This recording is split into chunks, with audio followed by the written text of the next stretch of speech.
Alors moi je suis Mathias Sanders, je suis cofondateur et CTO, donc directeur technique d'une société qui s'appelle Sense, qui est une société qui fait de la deep tech pour gérer et analyser des données issues de machines.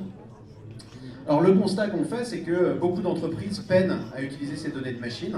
Pourquoi? Parce que ce sont des données qui sont un peu atypiques par rapport à toutes les autres données qu'elles ont l'habitude de manipuler. Donc les données de machines sont des données qui sont produites par des équipements industriels, par des systèmes, par des capteurs, et que les entreprises vont vouloir gérer pour créer de la valeur. Alors pourquoi est-ce qu'elles ont du mal à gérer ces données?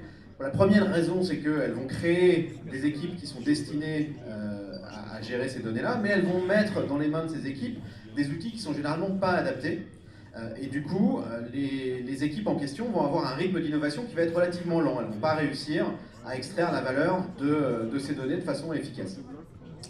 Donc pour résoudre ce problème, nous, on propose des outils pour rendre de l'efficacité à ces équipes en leur permettant de se focaliser sur leurs problématiques métiers et de simplement mettre en œuvre des outils qui ont été pensés par notre société, qui est éditeur de logiciels, donc pensés pour que leur manipulation de cette typologie de données soit le plus efficace possible.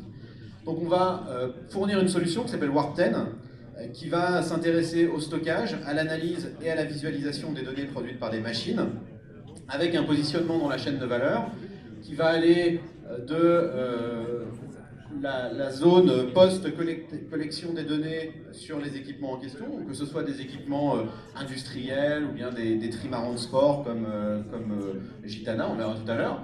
On va fournir donc une première étape qui est la partie historisation de ces données pour que vous puissiez collecter et construire un corpus important de données sur lesquelles vous allez pouvoir travailler. Et ensuite, des outils qui vont permettre de les analyser relativement simplement.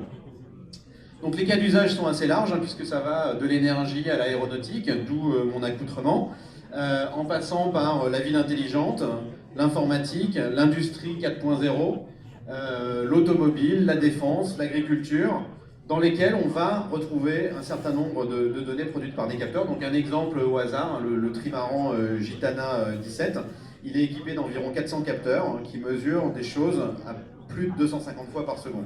Donc ça vous donne un ordre d'idée sur un tour du monde de la quantité de données qui peut être produite et qu'il va falloir gérer et analyser. Donc on est une équipe d'une dizaine de personnes aujourd'hui, on est à Guipava, avec principalement l'équipe technique ici et puis des gens qui s'occupent de la partie commerciale à Paris. Et on a une démo sur notre stand. Donc notre stand est le premier que vous allez rencontrer quand vous rentrez dans la salle, avec Pierre qui lève le bras là-bas. Une démo qui va vous permettre de voir quels sont les avions qui sont passés au-dessus de chez vous. Donc on a historisé et indexé 15 milliards de positions d'avions sur une période de 2 ans. Et vous pouvez très simplement savoir quels sont les avions qui sont passés au-dessus d'une zone donnée. Vous allez vous rendre compte qu'à l'échelle de la France, par exemple, il y a assez peu de zones sur lesquelles, pendant 1 heure, il n'y a pas d'avion. Même dans le Lot, me diront ça. Oui, même dans le Lot, il y a des avions. Voilà, je vous remercie